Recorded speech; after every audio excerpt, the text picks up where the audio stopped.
समर्थ. तुम्हा सगळ्यांच्या आपल्या स्वामी सूत्र ब्लॉग या चॅनलवर मनापासून स्वागत. स्वामी उठताना, स्वामी झोपताना, स्वामी नेहमीच जपावा हे जीवन जगताना, स्वामी नेहमीच जपावा हे जीवन जगताना. काय परवा मग या जगाची स्वामी सोबत असताना, काय परवा मग या जगाची स्वामी सोबत असताना. उघड वाटही सोपी होऊन जाते स्वामी समोर दिसताना, अवघड वाटही सोपी होऊन जाते स्वामी समोर दिसताना. म्हणूनच स्वामी जपावा हे जीवन जगताना, स्वामी कायमच मनी जपावा हे जीवन जगताना. स्वामी भक्त हो, आज स्वामींबद्दल थोडंफार बोलावंसं वाटलं म्हणूनच बोलले. तुमच्याही अशाच भावना जर स्वामींबद्दल असतील तर कमेंटमध्ये श्री स्वामी समर्थ लिहा. कारण या जगाच्या पाठीवर वावरताना बऱ्याच अडथळ्यांना आपल्याला सामोरं जावं लागतं. बरीच संकटे आपल्या वाट्यात येऊन उभी राहतात, पण त्या संकटरूपी वादळामध्ये देखील आपल्याला एक गोष्ट खूप काही शिकवून जाते. आपलं कोण परक कोण हे दाखवून जाते. जेव्हा आपण आनंदात सुखात असतो, आपल्याकडे भरपूर पैसा असतो, आपलं आरोग्य चांगलं असतं, तेव्हा आजूबाजूला भरपूर गोतावळा असतो. पण जेव्हा आपल्याकडे ह्या कुठल्याही गोष्टी नसतात, तेव्हा मात्र आपल्याकडे फक्त स्वामी असतात. म्हणूनच या स्वामी महाराजांना आपण पहिल्यापासून जपायचं आहे. देव न करो कोणावरही ही वेळ येऊ, पण जर अशी वेळ आली तर आपल्यासोबत हा ब्रह्मांड नायक उभा राहील. यासाठी आपल्याला तयारीत राहायचं आहे, स्वामींची सेवा करायची आहे. स्वामी भक्त हो, हे दिवाळीचे दिवस चालू आहे आणि प्रत्येकाच्या घरामध्ये उत्साहाचं वातावरण आहे. आणि म्हणूनच या दिवाळ सणानिमित्त स्वामी महाराजांनी देखील तुमच्यासाठी संदेशरूपी भेटवस्तू पाठवलेली आहे. तुमच्या समोर 3 भेटवस्तू दिसत आहे. त्यापैकी एक भेटवस्तू तुमच्यासाठी निवडा आणि तुमच्यासाठीचा संदेश काय आहे ते जाणून घ्या. तर स्वामी भक्त हो, तुम्ही तुमच्यासाठीची भेटवस्तू निवडली असेल अशी मी आशा करते आणि संदेश काय आहे तेही सांगते. तर बघा, ज्यांनी 1 नंबरची भेटवस्तू निवडली आहे त्यांना स्वामी महाराज काय सांगतात बघूया. स्वामी महाराज अशा प्रत्येक भक्ताला सांगतात, 2 क्षण सुखाचे तर 2 क्षण दुःखाचे हे आयुष्य आहे, हे असंच चालायचं. माणसं अनेक भेटतील रस्त्यात, त्यातले काही हात देतील तर त्यांना सोबत घेऊन चालायचं. मात्र काही तुझा हात सोडून मोकळे देखील होतील तर त्यांना मोकळं देखील करायचं. त्यांच्यामध्ये अडकून नाही बसायचं, त्यांना तिथेच सोडून तू मात्र पुढे चालायचं, तू मात्र पुढे चालायचं. हे आयुष्य आहे आणि हे असंच घालवायचं. अरे घडत नाही मनासारखं म्हणून रडत नाही बसायचं, घडत नाही मनासारखं म्हणून रडत नाही बसायचं. दुसऱ्याचं सुख बघून कधी जळत नाही बसायचं. प्रत्येकाचा एक दिवस ठेवला आहे तुझ्या या स्वामीने. त्या दिवसाची वाट पाहत आनंदाने हसत हसत हे आयुष्य जगायचं आणि हे आयुष्य आहे हे असंच चालायचं. हे आयुष्य आहे हे असंच चालायचं. अरे एकदा की तू नकारात्मक विचारांपासून मुक्त व्हायला सुरुवात केली ना की आपोआप मन आणि शरीर मोकळं होऊ लागतं आणि मग सकारात्मक विचार आणि भावनांसाठी तुझ्या मनामध्ये आपोआप जागा निर्माण होते. पण सकारात्मक विचारांना जागा निर्माण होण्यासाठी तुझ्या दुःखी आणि वाईट विचारांना सोडून द्यायला शिक. तेच विचार करून तुझं आयुष्य बदलणार नाही, पण जर तू काही चांगले विचार केले तर नक्कीच तुझं आयुष्य बदलू शकतं. म्हणून तू फक्त मन निर्मळ ठेव, स्वभाव प्रेमळ ठेव. अरे जेव्हा तुझं मन निर्मळ असतं, स्वभाव प्रेमळ असतो आणि तुझे कर्म चांगले असतात, तेव्हा तुझ्या समोर तुला फसवणारा कोणीही असला तरीही त्यातून वाचवणारा तुझा हा स्वामी सदैव तुझ्या सोबत असतो. कारण तुझ्या या ब्रह्मांड नायकासमोर कुणीही मोठा नाही. हा ब्रह्मांड नायक नेहमी आपल्या भक्तांना एकच सांगत असतो, भिवू नकोस, मी तुझ्या पाठीशी आहे. भिवू नकोस, मी सदैव तुझ्या पाठीशी आहे.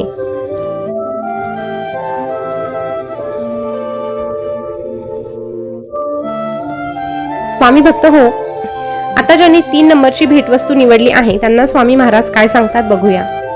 स्वामी महाराज अशा प्रत्येक भक्ताला सांगतात, कधी कधी तुला इतरांच्या सोबतीपेक्षा स्वतःची सोबत असणं आवश्यक असतं. म्हणून स्वतःला स्वतःची साथ द्यायला शिक. कारण तुझ्या मनाचा गोंधळ, तुझ्या भावनांचा गुंता तू स्वतःच जास्त चांगल्या पद्धतीने सोडवू शकतो. तुझ्या मनात नेमकं काय चालू आहे हे इतरांना समजणं अवघड आहे, ते फक्त तुला समजू शकतं. त्यामुळे स्वतःला गवसण्यासाठी शांतता आणि संयम खूप महत्वाचा असतो. ह्या दोनही गोष्टी खूप महत्वाची भूमिका बजावत असतात, हे लक्षात ठेव. या दोनही गोष्टींची ओळख होण्यासाठी तुला आमच्या सानिध्यात यावं लागतं. ह्या गोष्टी सहजासहजी कुणालाही मिळत नाही, कुणालाही समजत नाही आणि कुणालाही सापडत नाही.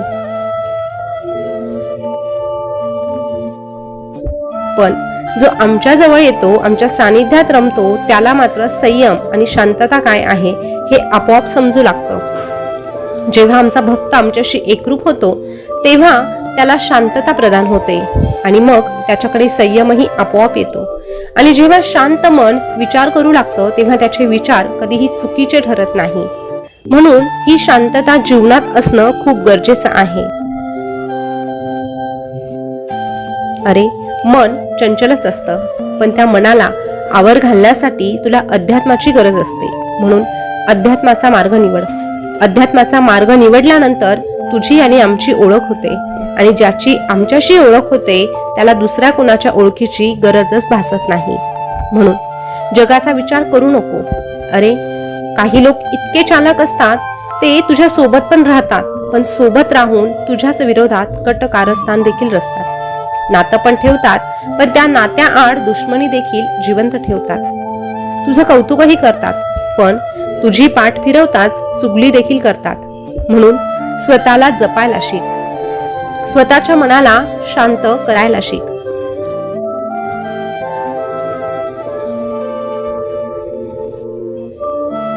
आणि फार विचार करायचा नाही. तुझ्या ओंजळीत साठून राहतं तितकंच तुझं असतं, पण जे वाहून जातं ते तुझं कधीच नव्हतं असा विचार करायचा आणि पुढे चालायचं. तुझ्या ओंजळीत काही नसलं तरीही तुझी स्वामी माऊली सदैव तुझी ओंजळ भरत राहणार आहे हे लक्षात घे. पण त्यासाठी आमच्यावरचा विश्वास हा दांडगा असावा लागतो. ज्याचा आमच्यावर विश्वास असतो त्याला आम्ही सगळं काही देतो.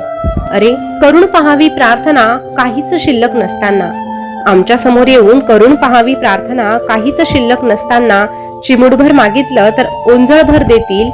काहीच शिल्लक नसताना चिमुडभर मागितलं तर ओंजळभर देतील. काहीच शिल्लक नसताना. भिवू नकोस, मी तुझ्या पाठीशी आहे. भिवू नकोस, मी सदैव तुझ्या पाठीशी आहे.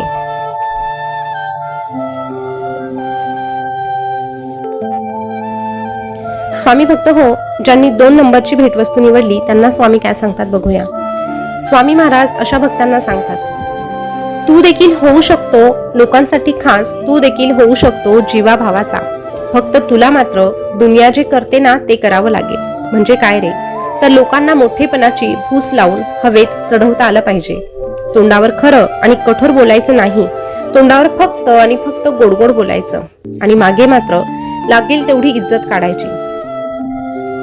स्वतःचा स्वार्थ साधता यावा म्हणून त्यांची वाहवाह करायची आणि कितीही उतरले ते खालच्या पातळीला तरीही त्यांची लायकी त्यांना कधीच नाही दाखवायची आणि त्यांच्या समोर इतरांची बदनामी करायची आणि अशा प्रकारे स्वतःचा मोठेपणा मिरवायचा, खोटी वाहवाह मिळवायची. अरे, या सगळ्या गोष्टी जर तुला जमत असतील ना तर तुला इतरांचा प्रिय होण्यासाठी कधीही वेळ लागणार नाही. पण एक मात्र लक्षात घे, दुसऱ्यांसाठी तू जेव्हा चुकीच्या गोष्टी करू लागतो तेव्हा दुसऱ्यांच्या नजरेत तू मोठा होऊ शकतो, पण आमच्या नजरेत कधीही नाही. आम्हाला आमचा भक्त असा कधीही प्रिय नसतो. आमचा भक्त आम्हाला फक्त स्वच्छ विचारांचा, सत्याच्या मार्गावर चालणारा आणि एकनिष्ठ राहणारा असा सेवेकरी आम्हाला आवडत असतो. म्हणून तुला जर आमचा सेवेकरी बनायचं असेल, आमच्या भक्तीत राहायचं असेल तर तुला एकच करावं लागेल. लोकांसमोर वाहवाह करण्यापेक्षा, लोकांची वाहवाह मिळवण्यापेक्षा तू आमच्या समोर येऊन तुझं गाराणं, तुझं दुःख, तुझी संकट आमच्या समोर मांड आणि या जगावर विश्वास ठेवण्यापेक्षा आमच्यावर विश्वास ठेव. अरे, जो आमच्यावर विश्वास ठेवतो, जो आमच्या समोर हात जोडतो त्याला आम्ही कधीही रिकाम्या हाती पाठवत नाही. त्याची ओंजळ, त्याची झोळी आम्ही नेहमी भरत असतो. पण आमच्या भक्ताकडे तेवढा संयम आणि तेवढा वेळ असावा लागतो.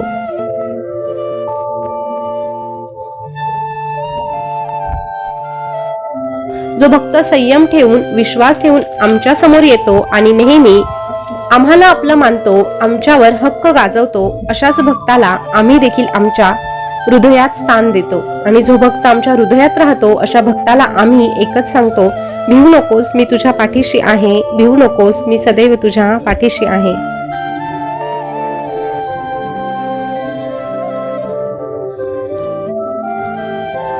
स्वामी भक्त हो, दिवाळी निमित्ताची भेटवस्तू तुमच्यापर्यंत आली होती आणि तुम्ही ती निवडली असेल अशी मी आशा करते. तर तुम्ही कुठल्या नंबरची भेटवस्तू निवडली होती हे कमेंट करून नक्की कळवा. असेच नवनवीन स्वामी संदेश तुम्हाला ऐकायला आवडत असेल तर आपल्या स्वामी सूत्र ब्लॉग या चॅनलला सबस्क्राईब करा. त्यासोबतच आपलं तुमची ताई हे देखील एक चॅनल आहे, नवीनच आपण चालू केलेलं आहे, तर त्या चॅनलला देखील एकदा अवश्य भेट द्या. त्यामध्ये आपलं डेली रुटीन टाकलेलं आहे, पूजेसंबंधी देखील काही गोष्टी टाकलेल्या आहेत, तर आवर्जून भेट द्या. पुन्हा भेटूया नवीन व्हिडिओ सोबत, नवीन स्वामी संदेश घेऊन. तोपर्यंत स्वस्त रहा, मस्त रहा आणि आपले स्वामी संदेश ऐकत रहा. धन्यवाद.